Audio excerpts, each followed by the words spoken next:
Hello दोस्तों, मेरा नाम है नाइट और आप अभी देख रहे हैं GFX आउटराइडर्स। कल मैंने यहाँ पे एक पोस्ट किया था जिस पे आप लोग का काफ़ी पॉजिटिव रिस्पांस मिला। इसीलिए मैंने सोचा क्यों ना इसका बैकग्राउंड वीडियो बना दिया जाए। वीडियो स्टार्ट करने के लिए मैं सबसे पहले आप चलते हैं फ़ोटोशॉप में। फ़ोटोशॉप में आने के बाद मैंने कैनवा लिया हुआ है जो कि 1080 1920 का है। उसके बाद मैं यहाँ पे कुछ गाइड्स ऐड करता हूँ। गाइड के लिए मैं सबसे पहले जाता हूँ view, guide and new guide layout. उसके बाद मैं यहाँ पे मार्जिन में 20 कर देता हूँ क्योंकि 20 पिक्सल मुझे गैप सही लगता है। उसके बाद आपका ग्रेडियंट ले लेना है। ग्रेडियंट मैंने थोड़ा ऑरेंज लिया है और डार्क ऑरेंज क्योंकि ऑरेंगुटैन का थीम ऑरेंज है।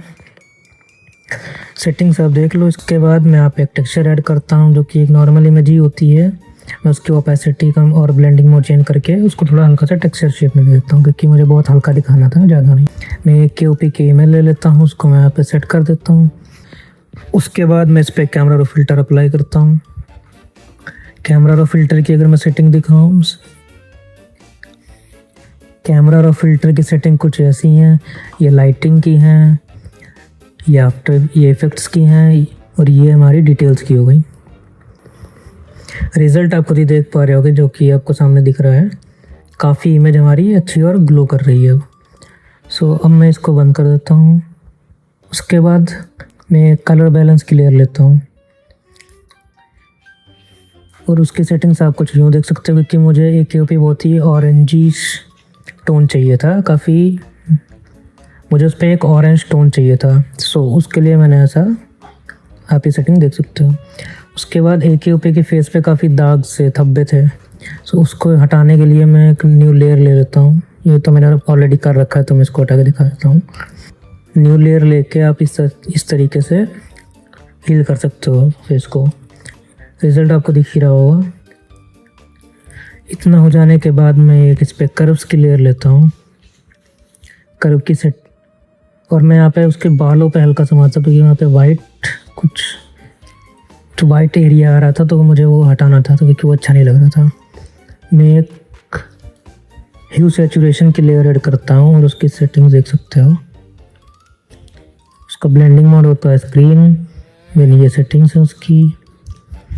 इसको मेनली मैंने एज के लिए बनाया था क्योंकि मुझे हल्की सी लाइटिंग देनी थी एजेस पे क्योंकि आपको हल्की हल्की दिख रही होंगी।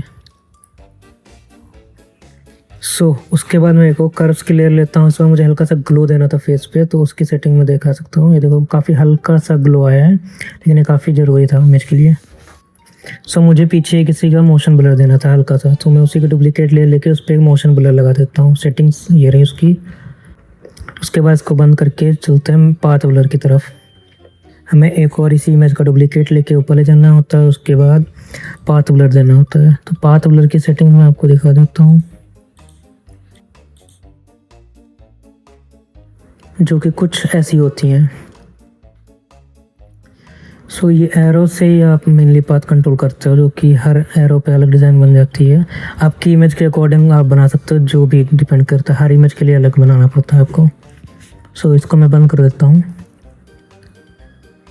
ये मैं एक बार करके दिखा देता हूँ आपको ताकि आप समझ जाओ कि कैसे हो रहा है। अब मैं इसको हटा देता हूँ। अब आ जाते हैं ग्रेडियंट मैप पे। ग्रेडियंट मैप काफ़ी ज़रूरी होता है इस इफेक्ट के लिए। मैंने कुछ इस टाइप का ग्रेडियंट मैप दे रखा है। आप अपने हिसाब से दे सकते हो जो भी आपको अच्छा लगे। फिर मैं मास्क कर देता हूँ तो कि मुझे फेस बहुत ज़्यादा हो रहा था, उससे फेस बहुत ज़्यादा अजीब लग रहा था, इसलिए मैं वहाँ का एरिया मास्क कर देता हूँ और हल्का हल्का हर जगह से थोड़ा थोड़ा सही कर देता हूँ। देन मैं ग्लो ऐड करता हूँ थोड़ा लेफ्ट साइड में। देन मैं एक और कर्व्स की लेयर लेता हूँ और उसको थोड़ा डार्क कर देता हूँ क्योंकि पूरा बैकग्राउंड बहुत ही लाइट हो रहा था। मुझे वो नहीं चाहिए था। मैं नीचे का एरिया थोड़ा सा डार्क कर देता हूँ। उसके बाद मैं हल्का सा ग्लो ऐड करता हूँ लेफ्ट साइड पे। देन मैं टेक्स्ट ऐड कर लेता हूँ जो कि था हमारा BMP 2026 MVC।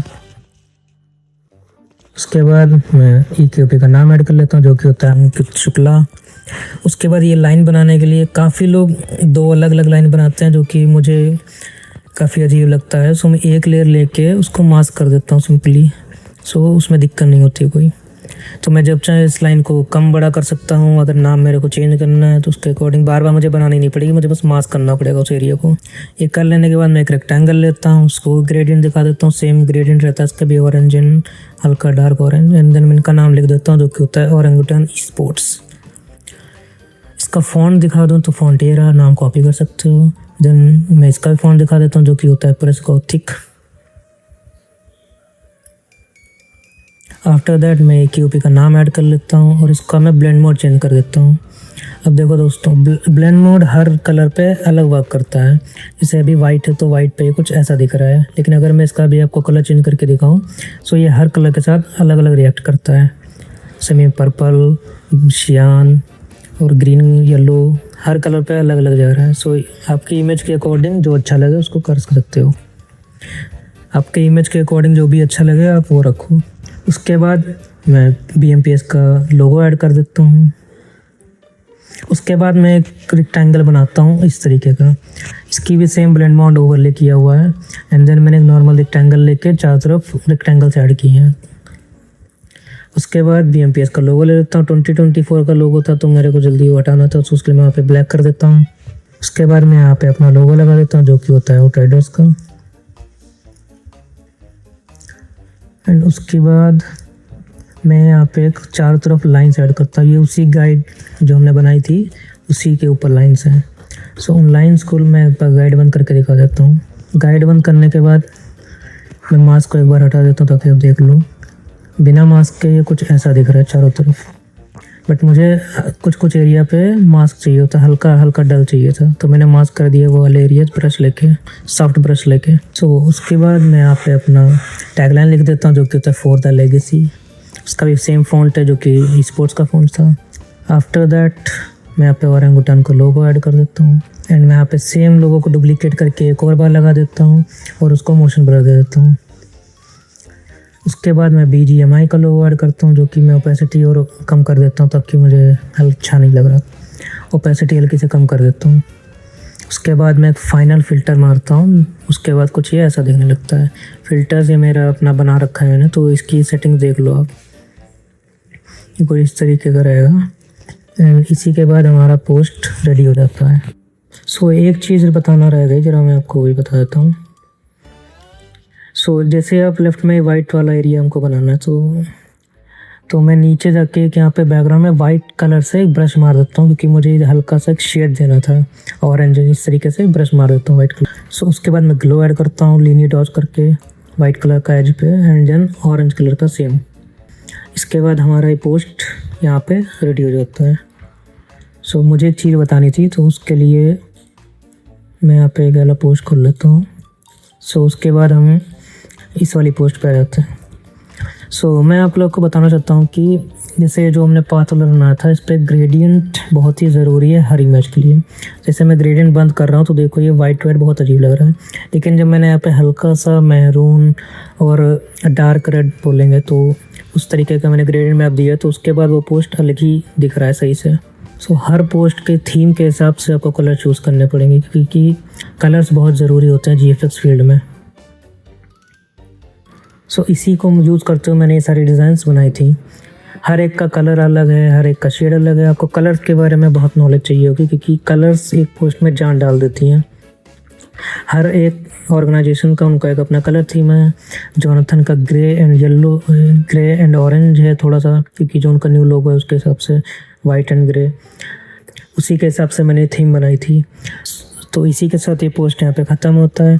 इसी तरीके की और वीडियोस के लिए आप हमारे चैनल सब्सक्राइब कर सकते हैं जो कि है आउटराइडर GFX, और हमारे इंस्टा पेज को भी फॉलो कर सकते हैं अपडेटेड रहने के लिए, क्योंकि सबसे पहले पोस्ट वहीं पे अपलोड होती है, उसके बाद यहाँ पे बताते हैं। सो आपसे मिलते हैं नेक्स्ट वीडियो में, तब तक के लिए राम राम।